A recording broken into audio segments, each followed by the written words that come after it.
coming off an era where you're just fighting for your life, or, you can, my mother, that generation, just after Jim Crow and all that kind of stuff, these laws, you know what I'm saying? Like, people still worried about getting hung, and, thought, it's a lot of anxiety. So, a lot of things you just don't talk about. It's just life. You put your nose down and you deal with it, so you don't even open yourself up to deal with the thought of anxiety, growing up. And I'm gonna speak pretty frank, like, those are white people problems. You know what I'm saying? Like, you don't have time. You don't have time to be depressed. You don't have time to deal with anxiety because you're in a literal struggle for your life.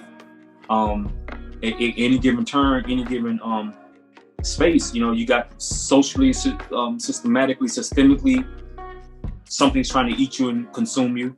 And then you're inside an environment where you have to defend yourself against people, circumstances that are trying to eat you and consume you.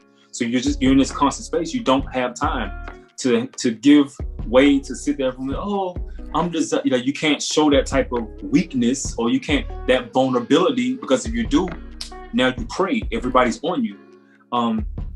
So a lot of that still, even though it's moving forward, it's still the undercurrent, it's still in the undertones of talking about your issues or having someone even address your issues.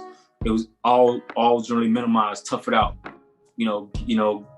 get it together. What's wrong with you? You know what I mean? You ain't gonna make it in life. If this is what's gonna throw you off, I can remember people saying, like, this is what's gonna throw you off, then you ain't ready for life. You might as well go ahead and jump off the bridge. Yeah.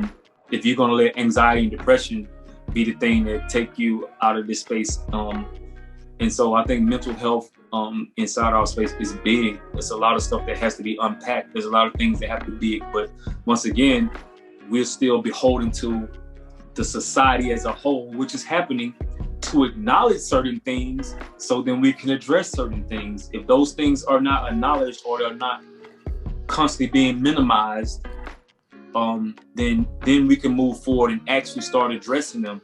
But if people aren't shining a light on the fact of, all this generational trauma that's been placed on, and we're not talking long ago, you know what I mean? Like, it's not like this, you can talk about slavery 400 years ago. We can talk about, 60, 70 years ago when people, still getting hung and burned. And even now you see they're going back and reversing all these court cases. Like, that was one of your worst nightmares as a kid, was that they used to always tell you, like, you don't want to get caught up in the system. It's a win, because once they get you in the system, it's done. They go there, people trying to make their numbers, and you convicted for something that you possibly did not do or weren't even involved in, but people chasing their careers and stuff like that.